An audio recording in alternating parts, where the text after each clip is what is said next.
Terus gue buat janji sama diri gue sendiri kayak, Jam, ini udah terlalu lama, it's been like 7 years lo gagal move on dan lo jadi gak bisa memulai suatu hubungan dengan orang lain. Curcel, tempatnya curhat para selebriti soal mental health. What's up, yo? Ketemu lagi sama gue, Jaren Lim, your Indonesian mental health advocate. Nah, hari ini kita masuk ke Curcel episode ketiga, Curcel Celebrity. Yang pertama kan waktu sama Kame-chan, kedua sama KB. Sekarang kita sama salah satu penyanyi idol juga, yang kalau dia nyanyi apapun pasti jadi viral. Contohnya Cinta Dalam Hati sama Cinta Ini Membunuhku. Ada yang tahu nggak? Ada yang tahu nggak? Gimana lagunya? Dan Cinta Dalam Hati. izinkan aku memeluk dirimu. Nah. Tahu. Ini dia Jemima. Memeluk dirimu kali ini saja. Hai guys. Oi Jem. Hai. Apa kabar? Kabar? Baik. Gimana kabar lo? Hah? Kabar Gimana gue? kabar lo? Sedikit lowbat. Loh, kenapa sih gue jadi curhat? Enggak, gue baik-baik aja. Baik-baik aja kok guys. Oke. Nah, gue denger kan lu punya pengalaman gamon ya, gagal move on. Ya, sesuai single aku. Boleh dong diceritain. Jadi gue tuh dulu pernah gagal move on pas gue SMP ke SMA. Jadi kayak lama enggak sih? Bahkan kayak gue baru move on pas gue kuliah deh. Lama banget.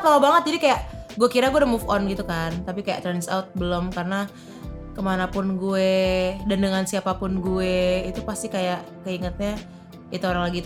Kayak gue selalu nge-compare siapapun dengan siapapun gue itu ke orang itu. Padahal kayak itu orang sebenarnya biasa aja, speknya nggak spek dewa juga gitu. Tapi kayak katanya dijampi-jampi kali gue bercanda guys. Tapi ya gitu, paham nggak sih, kayak somehow nggak tahu deh, gue nggak ngerti kenapa, cuma ya itu pernah terjadi. Berarti tuh first love lu gitu.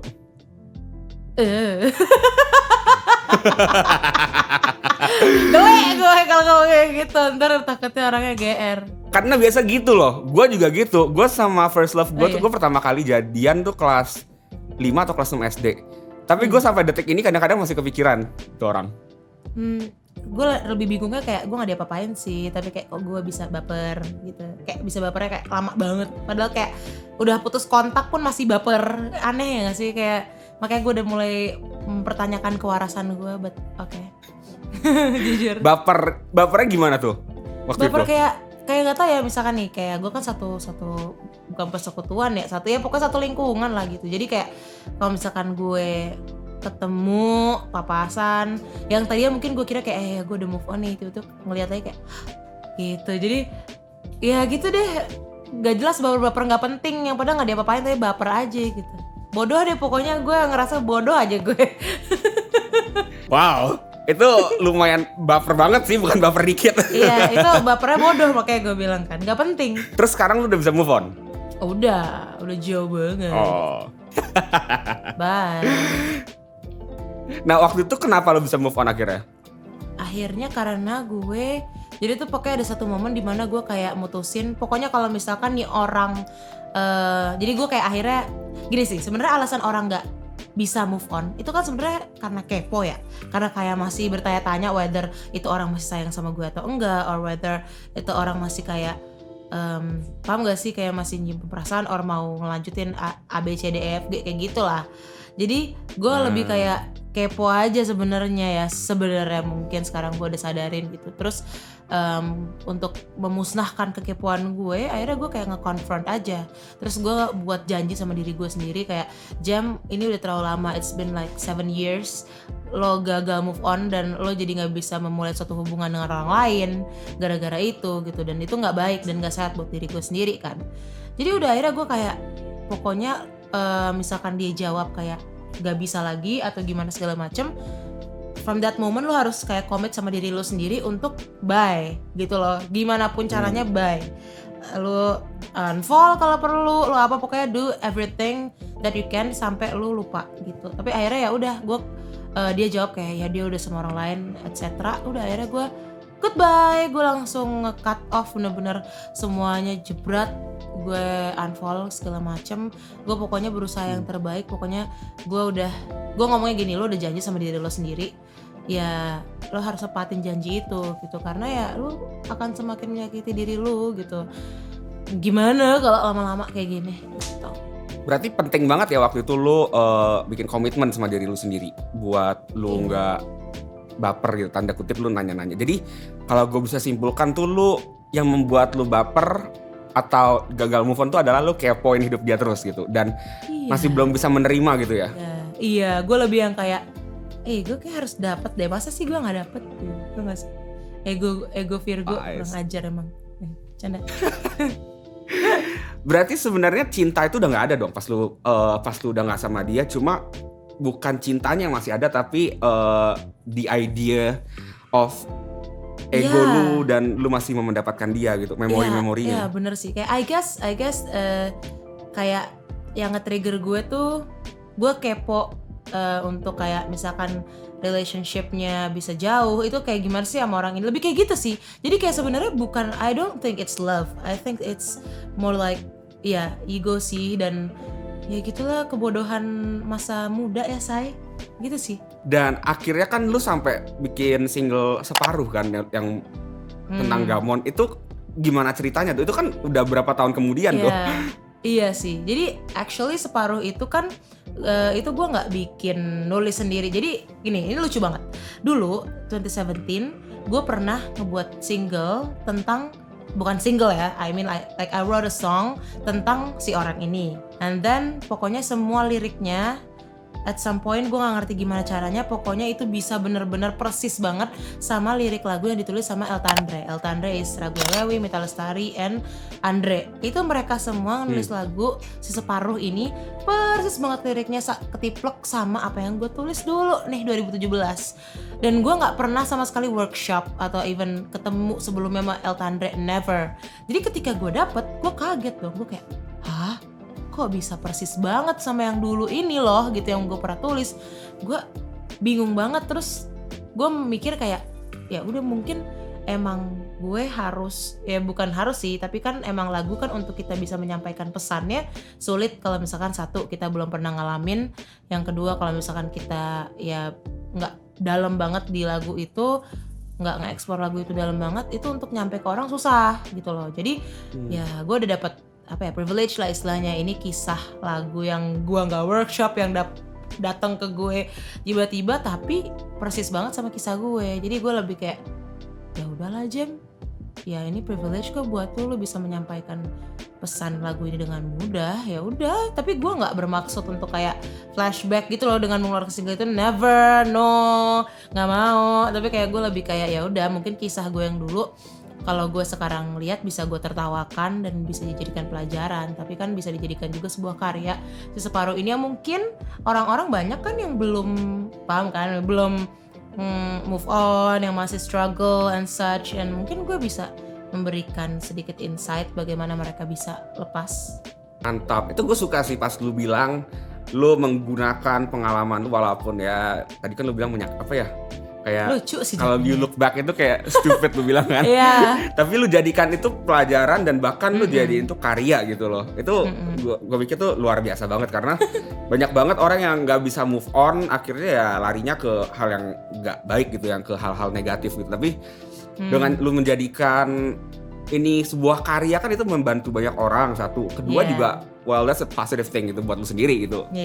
Dan waktu itu tuh ceritanya gimana sampai kan lu bilang tadi kan kalau lu itu lu memutuskan untuk cut off the relationship totally. Titik baliknya tuh apa sih yang bisa membuat lu yang selama 7 tahun tuh nggak berpikir seperti itu, tapi di tahun ke-7 lu pikir kayak gitu? Probably because satu, I was stupid. Yang kedua, masih terlalu kecil. Yang ketiga, ketika gue kuliah, gue ketemu banyak banget orang yang secara kepribadian dan lain sebagainya jauh lebih dewasa kan. Maksudnya kayak gue udah mulai menyadari kalau Jem, kayaknya itu bukan state lo lagi deh untuk mengharapkan ke seseorang yang bahkan lo nggak tahu ini orang sebenarnya masih ya, even kayak bahkan inget gak sih lo hidup gitu, paham gak sih? Karena kan gue juga udah di Semarang kan, gue udah di kota yang beda sama dia gitu. Jadi kayak aneh kalau misalkan gue masih memiliki perasaan ini gitu. Ini sesuatu yang udah toxic buat diri gue sendiri, menurut gue udah nggak baik lah. Jadi akhirnya gue ya semakin pendewasaan diri sih sebenarnya titik baliknya ya, ketika gue udah sadar seberapa berharganya gue pasti akan langsung kayak lo nggak boleh sih jam kayak gini terus gitu. Dan udah akhirnya gue memutuskan itu. Tapi ya emang proses pendewasaan diri gue cukup lama kalau soal percintaan gitu. Mungkin gue jauh lebih cepet dari teman-teman gue yang lain kalau soal hidup dan lain sebagainya. Tapi soal percintaan tuh gue emang somehow stupid karena gue mungkin jalan pertama kali melangkahnya tuh udah salah gitu. Udah mindsetnya salah gitu sih sebenarnya. Gimana tuh? Gimana susahnya? Kenapa susah percintaan buat lo? Kayak gimana ya mindset. Sebenarnya karena gini juga. Gara-gara dulu tuh gue insecure banget kan anaknya kan. Parah. Kayak gue tuh tipikal anak yang pokoknya skip banget kalau misalkan harus ketemu orang banyak gitu tuh gue nggak berani karena gue takut orang-orang ngebully gue karena gue punya sejarah dibully segala macam kan. Gue takut orang-orang apalah segala macam. But then gue menemukan seseorang ini di mana dia bisa accept me for who I am. Tahu kan tipikal anak baru gede yang finally kayak ketemu orang yang kayak oh supportive banget nih orang gitu, and his family is very nice gitu kan. Terus kayak benar-benar tipikal yang apa ya pada saat itu pokoknya idaman lah bisa dibilang untuk anak-anak seumuran SMP, cinta-cinta monyet bodoh gitu kan. Apalagi untuk anak yang waktu itu image-nya sedang hilang gitu kan. Waktu itu kan image gue tentang diri gue, tentang jati diri gue tuh totally hilang karena dibully. Jadi ya mungkin itu penyebab gue kenapa gue kalah start kali ya, karena emang keinsecurean gue sendiri basically yang menahan gue untuk ya gitu lah ya. I see. Jadi sebenarnya dari pengalaman lu yang pernah dibully, lu ngerasa kayak rejected, lu ngerasa ditolak. Tapi saat lu ketemu orang yang bisa menerima lu jadi attached banget gitu ya. Yes, exactly, benar. Dan itu nggak gampang sih menurut gue, itu susah gitu loh ya. Dan selama hubungan itu sendiri gimana menurut lu waktu lu berhubungan sama dia? Apakah sehat gitu hubungannya? Sebenarnya there's nothing happen. I mean like bukan kayak gimana ya, kayak ya udah saling support kayak sahabat pada umumnya sih. Basically gue lebih mengenang ke persahabatannya sih, as in kayak even sampai sekarang gue pasti selalu bilang mau gimana pun orang itu teman kecil gue gitu. Dia yang udah banyak berprogres sama gue dulu, karena kan dulu momen-momen pendewasaan diri di dalam kerohanian juga kan banyak membentuk karakter gue sekarang gitu. Jadi dia juga banyak membentuk karakter gue sekarang secara tidak langsung gitu. Jadi ya nggak ada yang negatif atau gimana sih sama sekali sebenarnya. Jadi gue rada bingung sih sebenarnya kenapa gue, mungkin ya gara-gara akhirnya makin gede kan udah SMA, gue udah fokus mau SBM segala macem, terus gue udah mulai lepas dari komunitas gereja gue, jadi udah mulai jarang ketemu etc. Jadi ya kayak kok lama-lama kayak hilang dari pandangan ya orang ini, tapi kepikiran terus, paham gak sih, gara-gara ya itu balik lagi karena gue udah too attached sama dia gitu sih sebenarnya. Berarti kita bisa simpulin nih kayak seseorang tuh gagal move on tuh banyak faktornya. Salah satunya bisa karena faktor masa kecil, misalnya mereka dibully, akhirnya saat mereka ketemu orang yang bener-bener sayang sama mereka, atau nggak harus sayang tapi support, merasa diterima, akhirnya mereka jadi gagal move on misalnya gitu. Dan and I just faktor realized I'm sorry. I just realized something.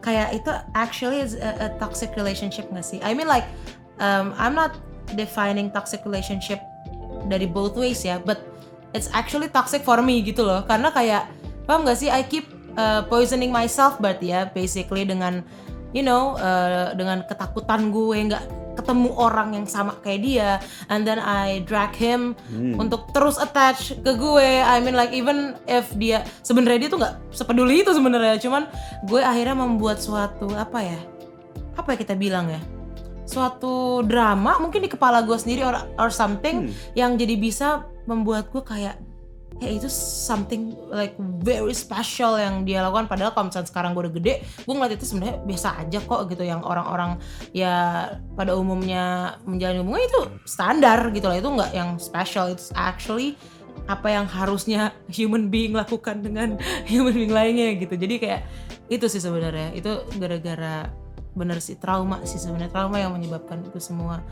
Jadi chaotic banget. Bayangin itu menyebabkan gue gagal move on like 7 years. Itu gila sih. Wow, it's a long time gitu, 7 tahun ya. Gila sih. Dan lu tadi ada sempat bilang kalau lu melihat segala tindakan dia itu kayak something very special. Jadi lu merasa kayak lu idealize dia gitu, terus tiba-tiba kayak he is everything.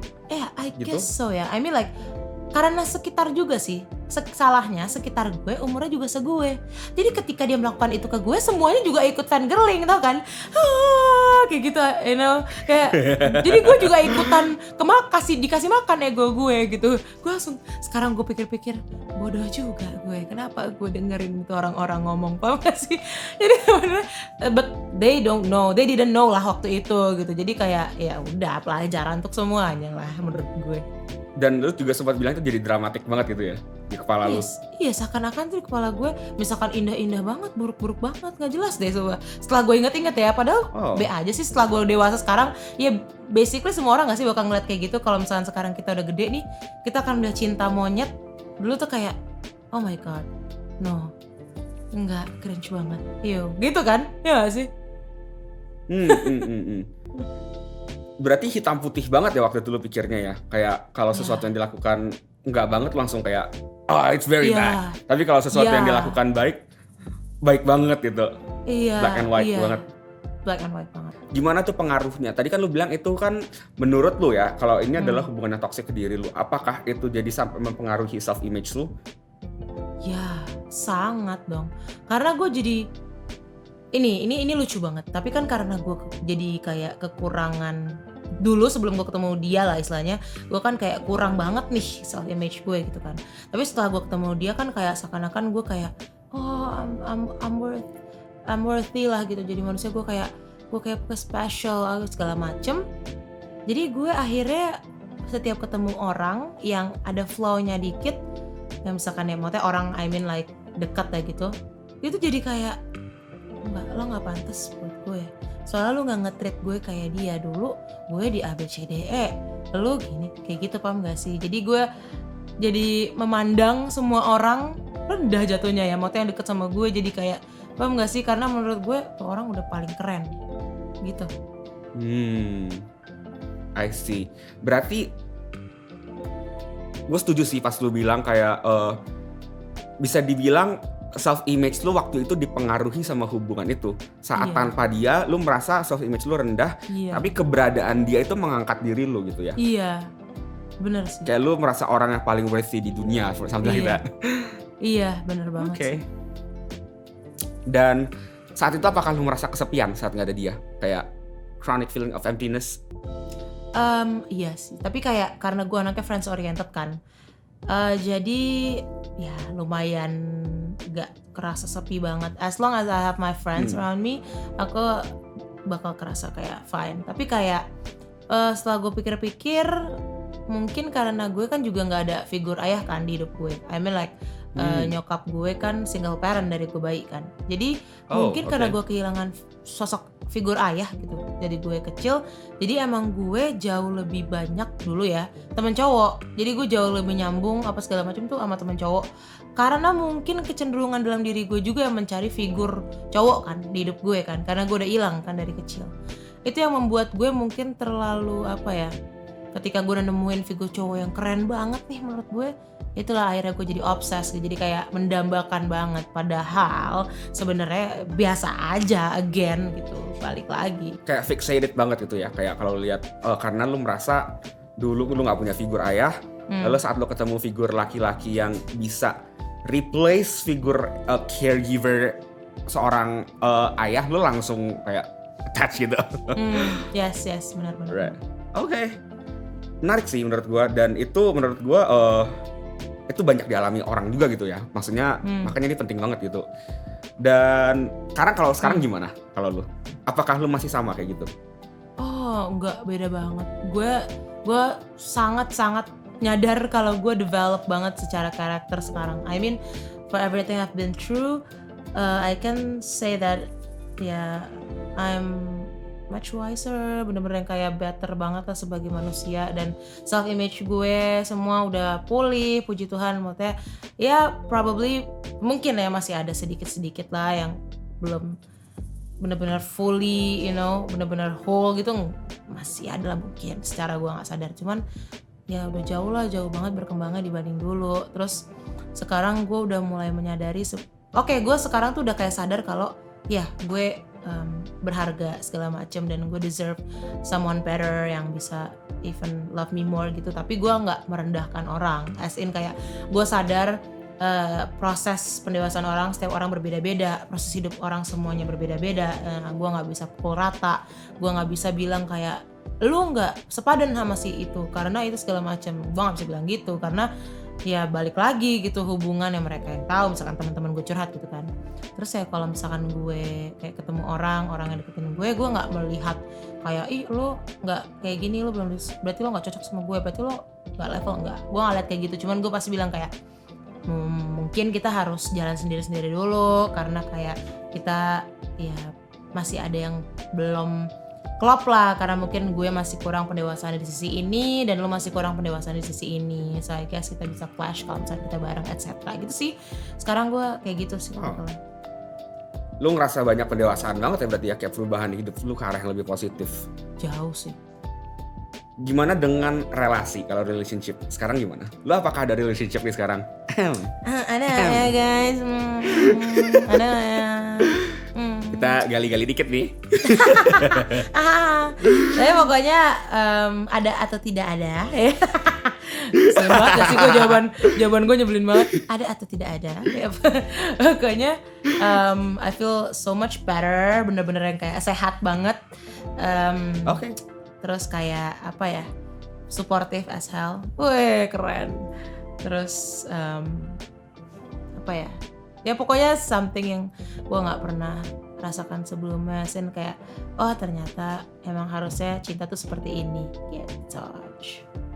Interesting ya, kayak berarti bisa dibilang pengalaman di mana lu gagal move on dengan segala trauma yang terjadi, justru ada dampak positifnya juga ke kehidupan lu. Gak hanya memberikan trauma, dampak negatif, tapi itu membantu lu pendewasaan diri lu.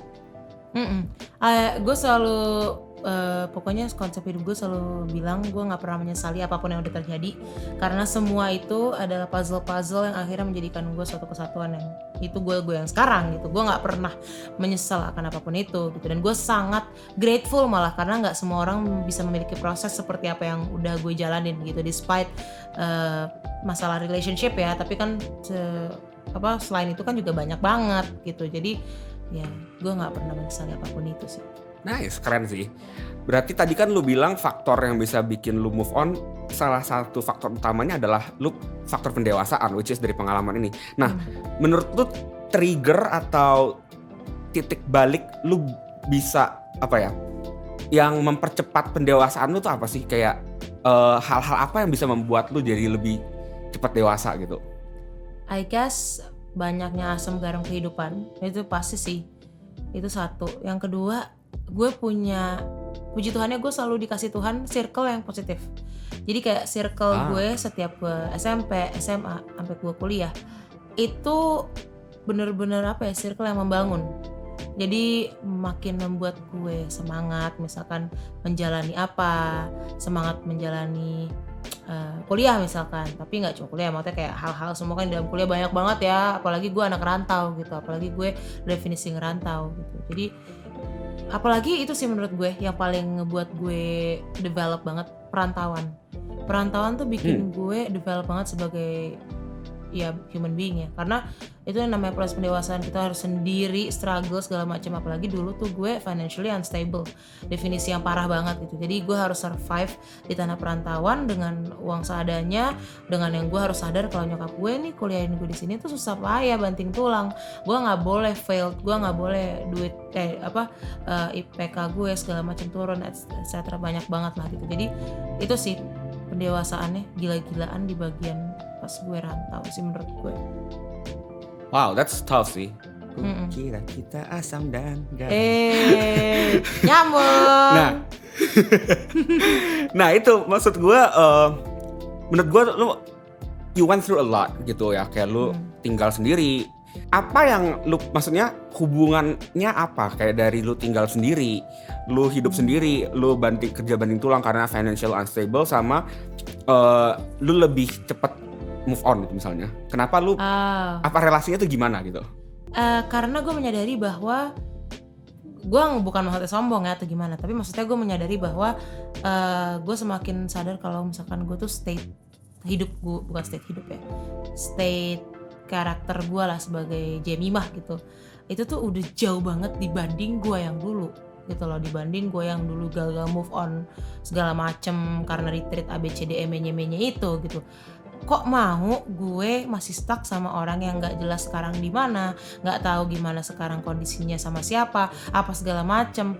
Kok mau sih gue istilahnya apa ya, masih mengharapkan gitu, masih mengharapkan orang yang bahkan gue nggak tahu gitu sekarang hidupnya gimana segala macam. Itu kayak seakan-akan gue tuh kayak hidup di angan-angan jatuhnya, kayak halu jatuhnya kan, karena kan itu orang udah di mana Jem, terus lo udah di mana, lo istilahnya dia udah di balok A, lo udah di balok C, kayak udah beda banget nih jalan hidup lo berdua gitu. Terus kenapa lo masih nge-stuck gitu loh sama sesuatu yang dulu banget nih kejadiannya, dulu banget, dan itu pun definisi ya cinta monyet jatuhnya ya, kayak benar-benar masih anak-anak gitu. Kenapa lu karakternya, development karakternya udah nyampe sini, tapi level cinta lu masih Jemimah yang SMP yang kayak belum develop at all gitu loh sebenarnya, yang membuat gue akhirnya kayak Jem, stop deh, ngapain sih gitu. Jadi faktor pendewasaan yang tadi lu bilang lu tinggal sendiri dan sebagainya, menyadari kalau lu itu udah di atas ini gitu ya. Kayak menurut gue tuh nggak sombong sih, menurut gue you deserve that, dan itu valid gitu. Dan setelah lu menyadari itu, at the same time lu menyadari kalau kenapa lu udah advance tapi masalah percintaan ini lu masih belum bisa move on gitu. Iya, karena gue jadi kayak nyarinya, paham gak sih, dulu kan treatment cinta monyet yang gue sebutin ini, maksud gue tuh kayak aduh sesimpel kayak nganterin kemana apa, tau gak sih, beberapa hal gak penting tapi kita dulu ngeliatnya kayak gemes banget. And then gue sekarang ngeliat misalkan nih, gue waktu itu deket sama orang kayak dia let's say ya dia gak bisa nganterin gue kemana-mana terus segala macem, tapi dia narik gue untuk terus belajar, untuk terus apa segala macem, yang mungkin untuk diri gue yang dulu itu jatuhnya kayak ih ngapain sih nyuruh-nyuruh yang gue tuh lagi mager tahu misalkan kayak gitu. Tapi maksud dia ya let's fight gitu, ayo belajar yang benar biar IPK bagus, ayo pelayanan sambil walaupun kita ngerantau biar kita nggak jauh dari Tuhan segala macem lah istilahnya kayak gitu. Padahal itu maksudnya tuh bagus banget, baik banget gitu untuk ngebawa gue ke next level lagi gitu, untuk sama-sama ngegandeng gue ke next level. Tapi karena perbandingan gue selalu ke treatment yang pokoknya yang gue cari harus treatment gemes itu yang dulu gue lihat, jadinya ya gitu. Ya maklum ya love language-nya physical attack, physical touch gitu. Jadi kebetulan ya saya iya ya kebetulan saya langsung luluh gitu dulu di treat kayak gimana gitu kan. Padahal sebenarnya sekarang Jemimah yang sekarang udah nggak butuh kayak gitu tuh. Jemimah yang sekarang harusnya nyari yang mau narik Jemi jauh lebih tinggi lagi, jauh lebih keren lagi, yang mau nggak cuma kayak nganterin gue kemana-mana. Oke lah misalkan gue ketemu yang kayak gitu, treatmentnya kayak gitu ya that's fine. Tapi ya kalau misalkan emang nggak bisa dijemput, nggak bisa apa, lo harus sendiri. Lo mau menye-menye, lo mau kayak sedih apa segala macam. Hello, umur lo berapa gitu sih sebenarnya. Keren sih, maksudnya itu shifting yang menurut gue 180 derajat dari lu-nya yang dulu bisa dibilang kalau bahasa kasarnya mungkin bucin ya. Iya. Sekarang lu kayak bener-bener like iya, dan bener-bener kayak gitu. Jalan sendiri-sendiri, maksudnya kayak bukan jalan sendiri-sendiri, maksudnya kayak ya udah dia ngapain gua ngapain, pokoknya kita berdua harus sama-sama gerak, harus sama-sama menghasilkan sesuatu, be productive, and then kita bisa lebih lagi, next level lagi as a human being. Ya udah and such lah, pokoknya harus develop lah istilahnya, nggak mau stagnan di satu tempat gitu sih harusnya ya sekarang. Gede. Anjir. Dan tadi lu ada sebut kan yang pertama lu bilang tadi faktor pendewasaan itu ada bahas. Yang kedua support system. Apa yang support system positif lu lakukan? Mereka lakukan apa sih sehingga lu jadi cepat banget lebih cepat move on dan lebih cepat dewasa gitu? Apa yang mereka lakukan? Teman-teman gue itu jadi kayak pas kuliah sih, ini mereka tuh banyak ngerubah gue banget. I have this circle named Koalisi di kampus. Sekarang semuanya udah pada kerja, sibuk, udah jarang main. Tapi gue mengakui ketika gue di perantauan, they shaped me a lot, as in kayak mereka menyadari bahwa gue tuh worth to live, and mereka tuh diverse banget. Mereka ada yang kayak bahkan dalam hidupnya mereka udah pindah-pindah negara 6 kali, dan they struggle a lot with communication and relationships, apalagi soal friendship ya kayak gitu, karena mereka pindah-pindah and such. And gue menyadari bahwa wow, mereka aja yang se-diverse ini dan dengan latar belakang yang sangat berbeda segala macam, mereka bisa sadar kok kalau gue tuh, mereka bisa menyadarkan gue kalau gue tuh layak segala macam. Jadi sebenarnya banyak banget yang sadar kalau gue tuh layak, banyak banget yang sadar kalau gue tuh patut diberikan kasih sayang gitu. Jadi gue lama-lama nyadar kalau Jam, itu orang mungkin dulu ketika lo lagi drop banget nih, mungkin hanya dia satu-satunya gitu. Tapi sekarang puji Tuhannya udah banyak kok, dan itu bukan sesuatu yang rare lagi, yang lo harus kayak terus attach ke itu, enggak. Now you know that there's a lot of people loves you, a lot of people accepted you, appreciate you for who you are. Jadi ya lu harus sadar kalau ya udah, lu masalah kayak semua jati diri yang hilang segala macam kubur, dalam-dalam itu udah lewat, lu udah berhasil melewati progres itu. So find someone dan yang bisa memberikan upgrade ke dalam diri lu.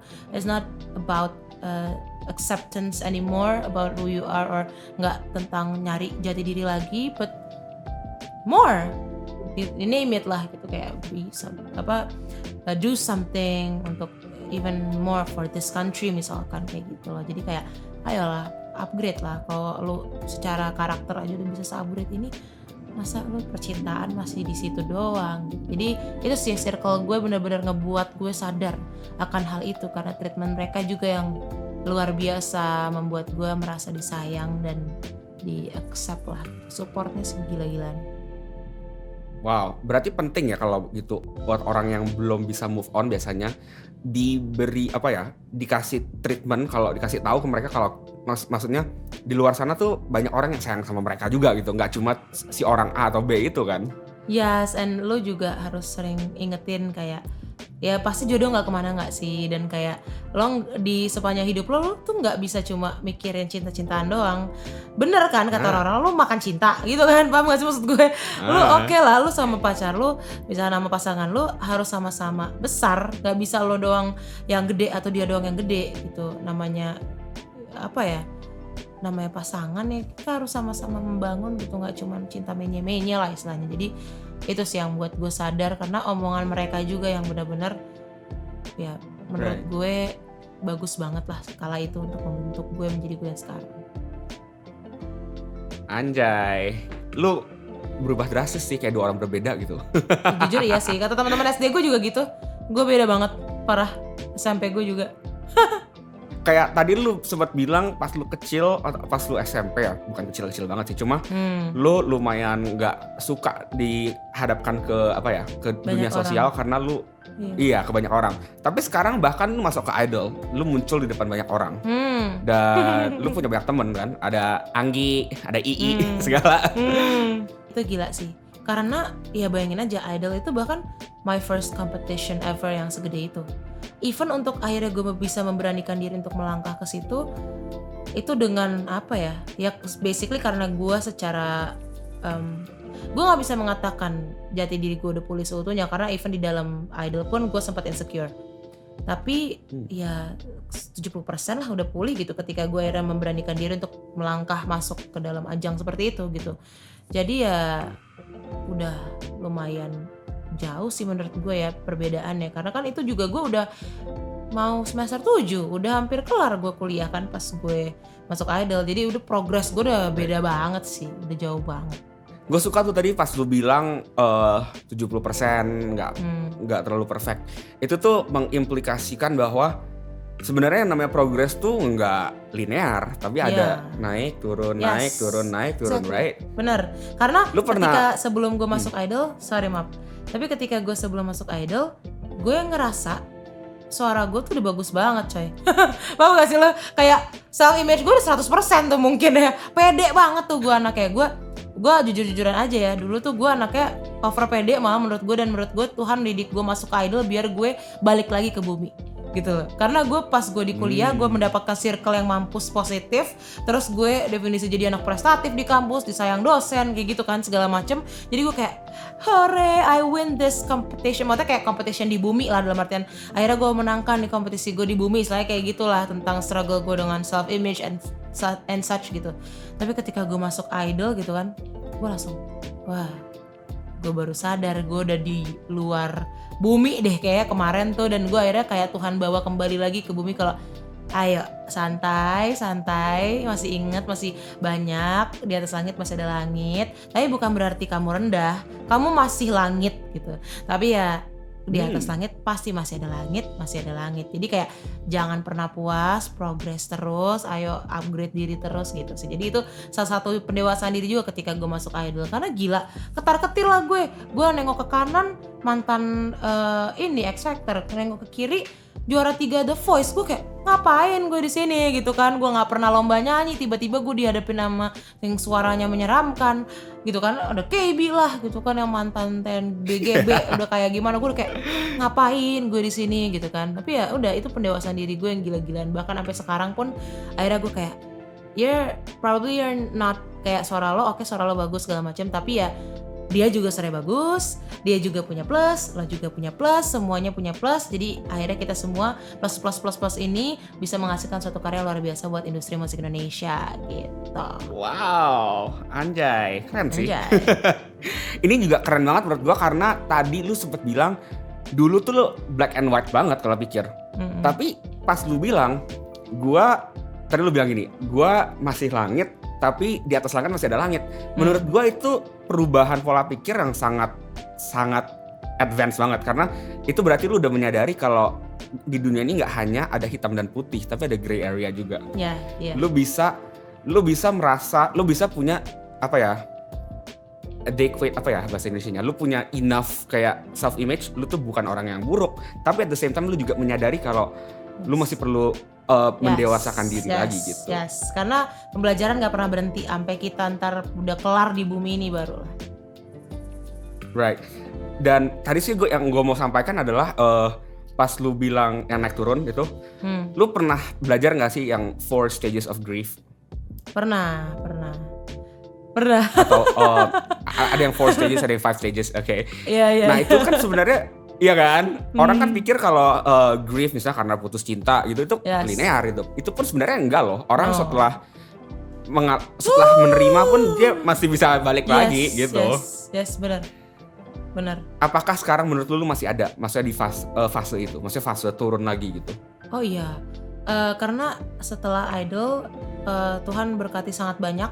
Tapi again, karena akhirnya mindset gue di atas langit masih ada langit, gue selalu pikir bahwa gue harus selalu bersyukur pasti, tapi gue harus selalu ingat kalau destiny gue nggak cuma sampai di situ gitu. Kalau gue masih harus upgrade diri gue jauh lebih besar lagi, jauh lebih luar biasa lagi, karena Tuhan udah nyiptain gue jauh lebih gede dari ini semua. Dan untuk bisa nyampe ke titik itu, dalam artian kayak itu bisa lupa kapan aja loh, untuk kita bisa inget kayak ya Tuhan udah nyiptain lo, Jem, lo keren, lo pasti sampai ke sana prosesnya. Kita bisa lupa kalau untuk nyampe ke sana tuh sakit, proses itu sakit banget gitu. Dan di tengah-tengah sakitnya proses itu kita bisa yang kayak capek banget coy, gak kelar-kelar deh proses hidup gue gitu. Tapi ya mau gimana, namanya hidup coy, roda kan selalu berputar gitu. Pasti itu akan selalu lagi terjadi dan terjadi, itu udah cycle of life. Jadi gue gak bisa denial, gue gak bisa lari, but I have to face it gitu. Karena itulah pendewasaan diri yang sejati gitu kan. Gue harus ya udah menghadapi itu semua. Ya lu lagi di bawah, ya udah let it be. Lo harus struggle lagi dengan semuanya. Even kayak ketika, bener kata lo, ketika gue ada acceptance terhadap suatu case, setelah gue lulus Idol kan banyak banget ya case-case, di-compare lah sama angkatan sebelumnya, atau di-compare sama segala macam. Ketika gue ada acceptance, iya Jem gak apa-apa, namanya netizen gitu. But then someday, ya bisa tiba-tiba, kenapa mereka kayak gini, bisa balik lagi coy. Tapi gue sadar ketika gue kembali lagi itu dan ketika gue udah acceptance lagi, maksudnya udah melewati roda demi roda, itu yang namanya progresnya beda. Jadi kayak misalkan nih, gue tadinya di sini acceptance-nya udah acceptance tapi balik lagi ke fase yang kayak gitu, naik. Walaupun cuma baby steps, tapi gue sadar naik kok, naik. Tapi kecil, tapi naik. Gue sadar. Jadi itu sih yang menurut gue kita harus hargai juga di hidup, baby steps. 2 hal yang gue cermati, satu adalah tadi lu istilahnya apa ya, reward dan reinforce, positively reinforce baby step itu. Jadi lu nggak mempermasalahkan kecil atau besar, tapi lu memberi reward dan lu menghargai itu sangat positif menurut gua. Dan yang kedua tadi saat lu bilang ya sakit, pendewasaan itu sakit, itu gua bener-bener suka karena banyak banget nih orang zaman sekarang apalagi Gen Z itu bilang, aduh gue mau healing dulu ke Bali, gue mau healing dulu ABC. Lo nggak healing kalau lagi kabur. Exactly. Kadangkala menurut gue justru proses healing itu lebih sakit daripada traumanya. Sakit jadi banget. Healing itu bukan ke Bali gitu loh. Yes, benar banget. Tapi nggak apa-apa, mungkin banyak orang juga yang menganggap bahwa menyatu dengan alam adalah proses mereka bisa merasakan sakit lebih dalam. Jadi that's fine. Just do what you love.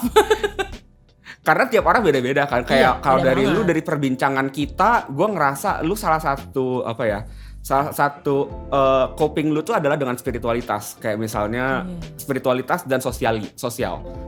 Menurut lu gimana tuh? Iya, gue tipikal anak kalau gue udah ngerasa gue depressed banget nih, gue tuh pasti sendiri. Gue memilih sendiri. Gue tuh jarang banget lari ke orang cerita. Dari kecil mungkin ya kebiasaan ya dari kecil, karena gue sendiri, maksudnya kayak nyokap sendiri ngegedein gue kebanyakan sendiri dong, karena kan nyokap kerja.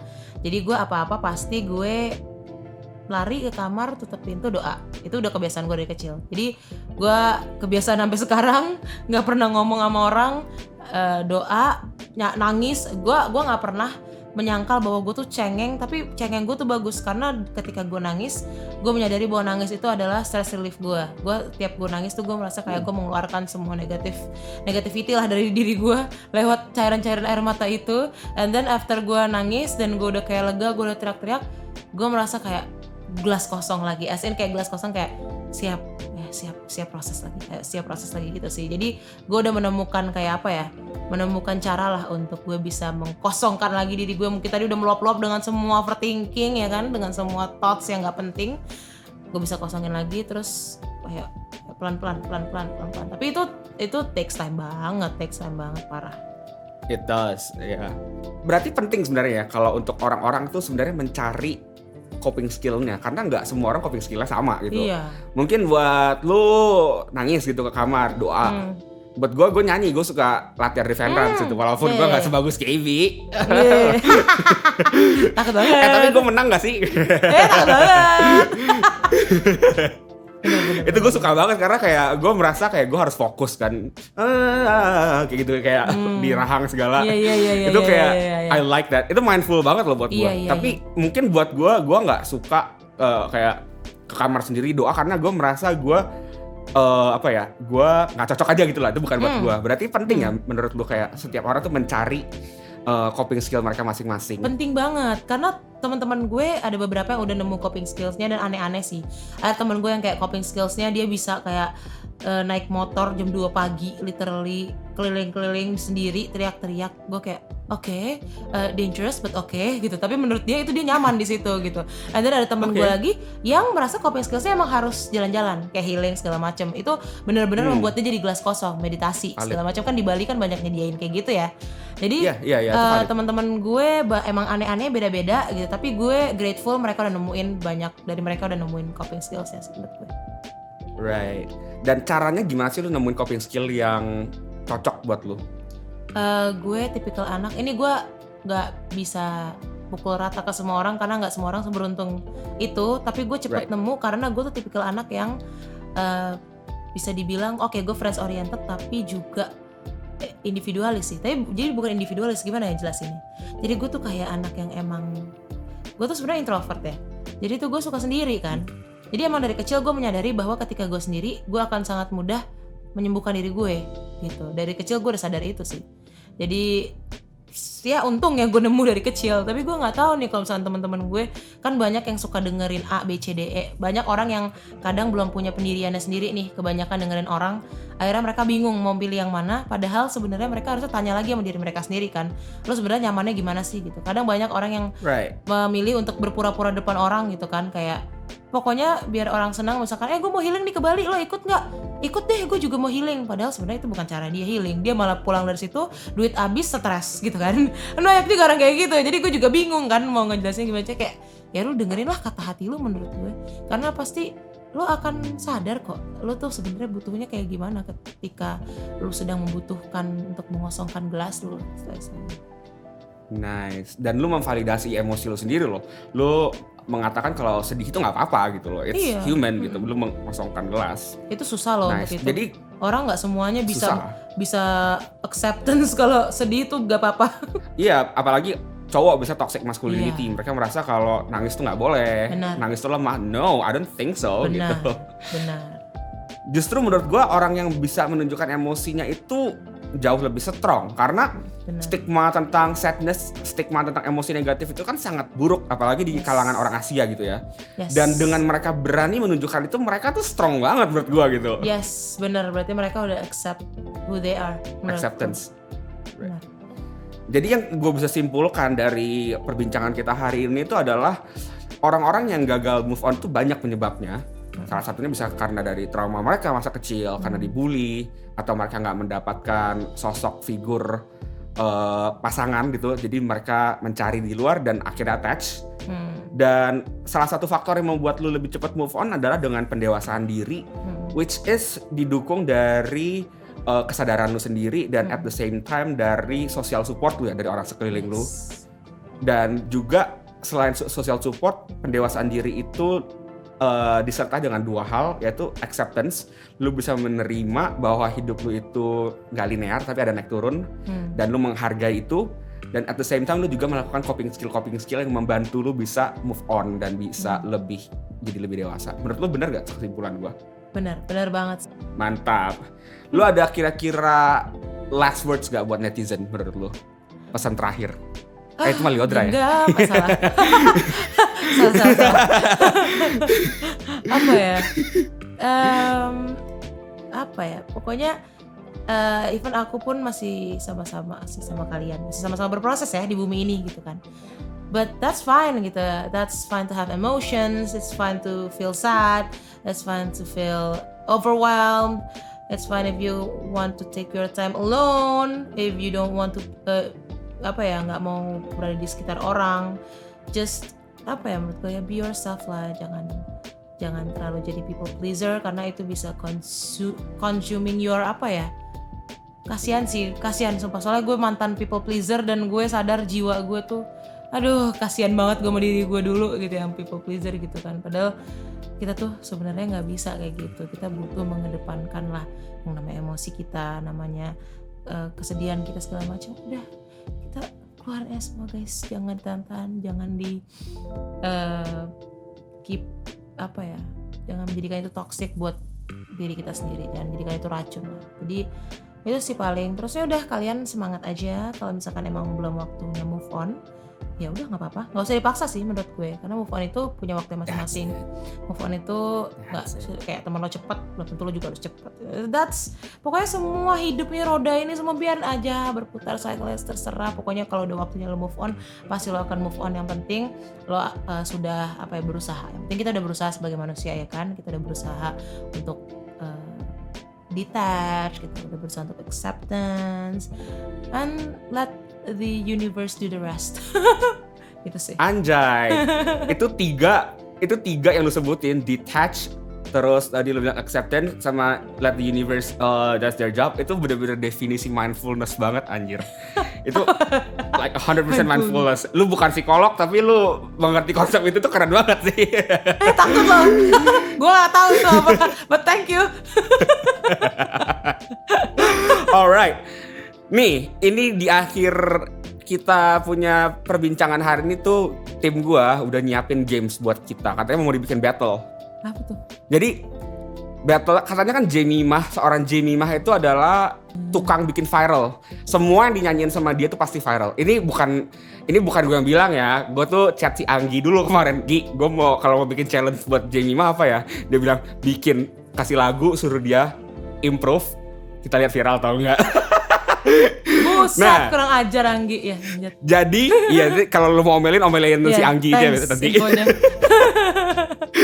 Nah, tim gua ini ada yang namanya si Dolph Crestano, dia produsernya KB dan dia audio engineer gua. Dia udah nyiapin 5 kalimat. Tapi itu gue juga nggak tahu. Jadi disuruh bikin nada dari sana dan ntar kita diadu. Nah, sekarang gue pengen minta jurinya si KB. Panggil tuh KB, suruh duduk sebelah lu. Sini loh. Alright, ini juri kita adalah bintang tamu kita yang sebelumnya justru, si KB. Nah, kenapa gue ada di sini? Ini kata pertamanya adalah maaf. Siapa Jamie silakan. Ini gue ngapain sih? Improvisasi atau lagu dari kata maaf. Mendingan sweet kalian biar adil. Oh ya udah boleh sweet. Ayo, Lama gak sih? Iya. 1, 2, 3. Anjay, gue kalah berarti gue duluan. Iya, lo duluan. Maafkan aku, kekasihku. Ngapain aja? Dia ngapain aja? Oke, Salah ya, saya pertimbangkan dulu ya. Aduh. Ada adlib di belakangnya. Ini kata depannya harus maaf. Yang Maafkan penting ada kata maaf. Oh ya, berarti ada kata maaf ya berarti ya. Iya. Kata maafnya tidak harus di depan, yang penting ada di tengah lagu itu. Kau tahu kamu salah, namun kenapa kata maaf sulit dikatakan? Bingung gue ngomong apa sih? Anjay. Disampaikan aja bukan dikatakan. Ya Gak udah bisa, gue lah kalah ya. ya. Oke. Jadi gimana, Judge? Oke. Setelah pertimbangan dan juga Lama deh, udah pernah. Kesel gue. ya, untuk round pertama pemenangnya adalah Jemimah. Gue kalah kalau ini. Karena gue gak pernah berkata maaf. Wih. Oke, jangan dicontoh ya. Oke. Itu deep banget sih. Untuk kata kedua ya, gue punya kata yang sedikit tidak umum ya. Coba buat lagu dari kata gayung. Hah? Gayung apa lagi tuh? Gue kepikiran sih, cuma sayangnya bukan gue yang ikutan lomba kali ini. Gue mau ketawa jujur. Bahkan sebelum gue mengucapkannya gue udah mau ketawa. Oke. Nggak mau. Gue nggak boleh ngelawak ya di lagu gue. Boleh. Boleh. Boleh lah. Boleh. Gue jangan lawak mulu sama si KB. Gayung dombre. Kok ketawa sih? Maaf ya gue, padahal ini gak lucu, cuma di kepala gue ini lucu. Emang Ya suka udah. kayak gitu gue. Ya. Lo pasti sering kan kayak gitu, ngaku lo. Iya. Ya udah buruan. Oke. Buruan anjir. kurang Gayung ajar atau dayung? Gayung. Gayung atau dayung? G kan? Oh, dayung. G. G.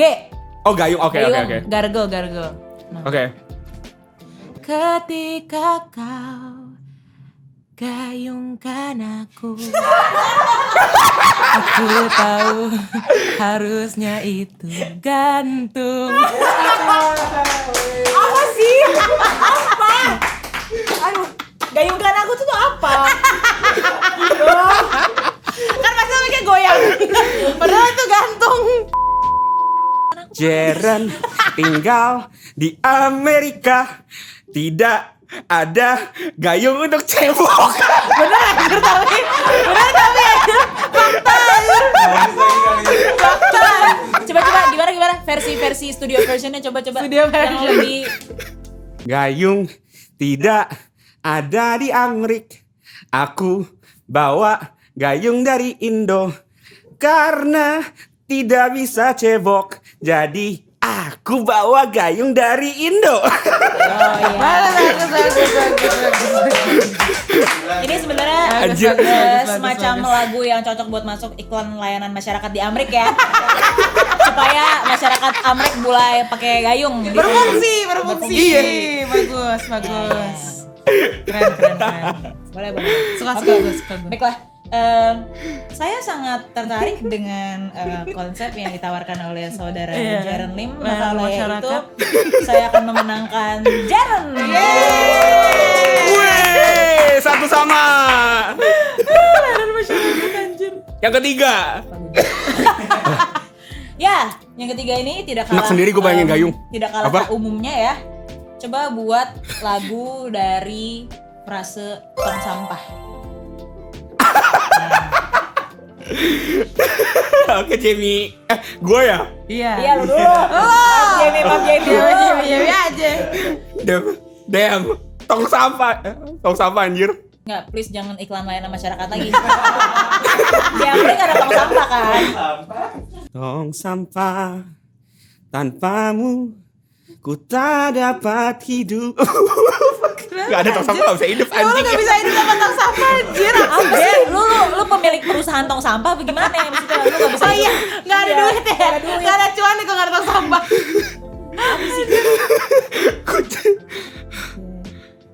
Kenapa dianggap gitu? Ku cinta kau tong sampah. Kenapa anjir? Kenapa kita tong sampah? Ku buang segala sesuatu ke dalammu. Oke. Tong sampah anjir tuh yang Oh, si iya. Dov tuh gue potong gaji anjir. Aku bukanlah tong sampah yang bisa kau jadikan pembuanganmu. Anjay. Anjay. Anjay. Kita buangan ya. Taruh klarifikasi pembuangan apa nih? Tahu aja bercanda guys. Oke. Apa sih? Gue bingung kenapa gue ngomong pembuangan lu. Buang apa sih? Gue coba gue pembuanganmu. Oke. Lagi kenapa? Gue merasa sangat tergugah oleh lirik yang dibuat dari saudari Jamie Cita ya. Kita tepuk tangan semua untuk pemenang di round kali ini. Ya. Coba buat lagu dari kata sinyal. Oh, gemas. Oh. Berarti Oh, lu duluan. gue ya? Terus Iya. gue yang nungguin. Iya. Nungguin aja. Jarak dan waktu sangat berpengaruh bagiku, karena susah sinyal buat aku dan kamu jauh. Wih. Anjay. Keren sih. Waduh, gimana nih gua? Hubunganku bagaikan sinyal yang putus nyambung. Kamu dan aku juga putus nyambung. Oh iya. Oke. Bagus nyambung. Oke. Bisa.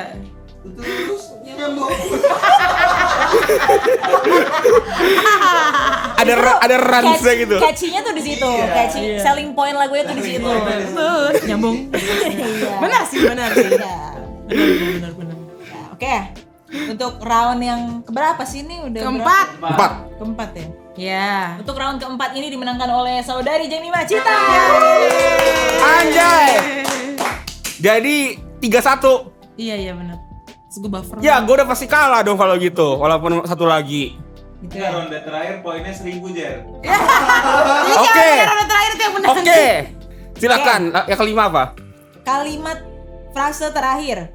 Frase terakhir dari kompetisi yang tidak ada hadiahnya ini adalah kartu keluarga. Mampus. Hah?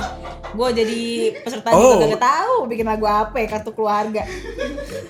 Jangan tahu kan kartu keluarga. Lupa lagi deh. Tahu lah anjir, family card.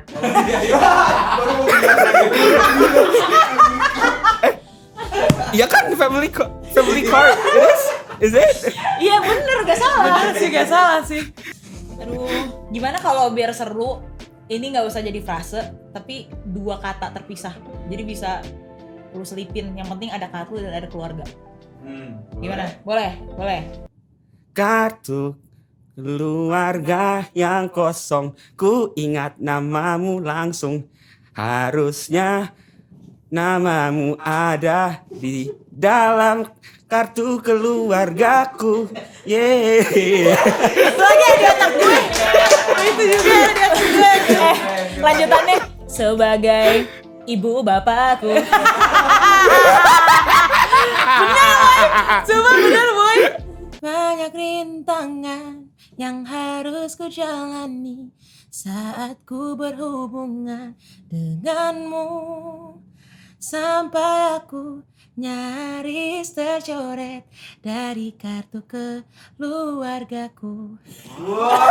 Anjay. Gila sih. Jamie lu bener sih. Oke. Viral master anjing.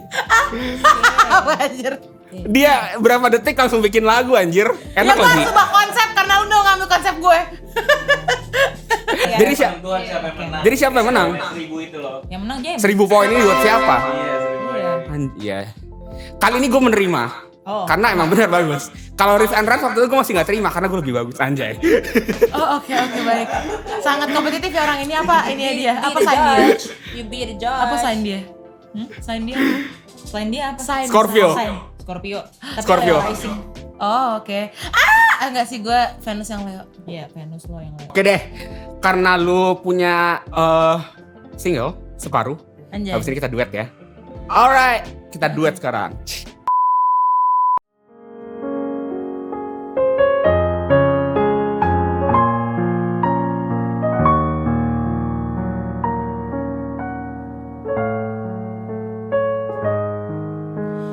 Apa kabarmu?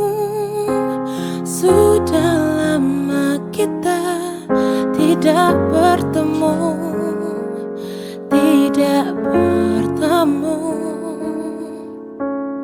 Apakah aku masih ada tempat di dalam benakmu, di dalam benakmu?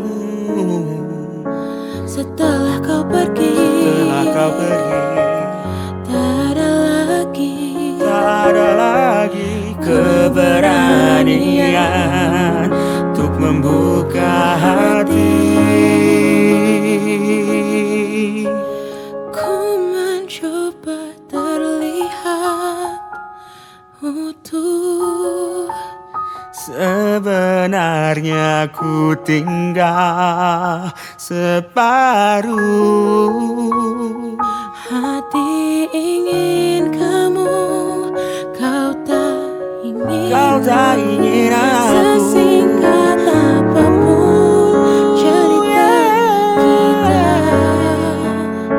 Merelakanmu tak pernah mudah. rasanya aku tak ingin membuka hati lagi.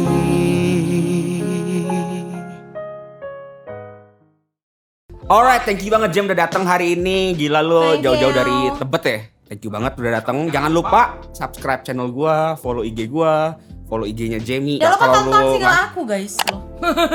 Promo. Oh iya, single lu tontonin sampai Yes. banyak viewers saya Yes. gitu. Oke deh, kalau gitu. Thank you banget Jam. Alright. Yes. Thank you. Bye. See you. Curcel, tempatnya curhat para selebriti soal mental health.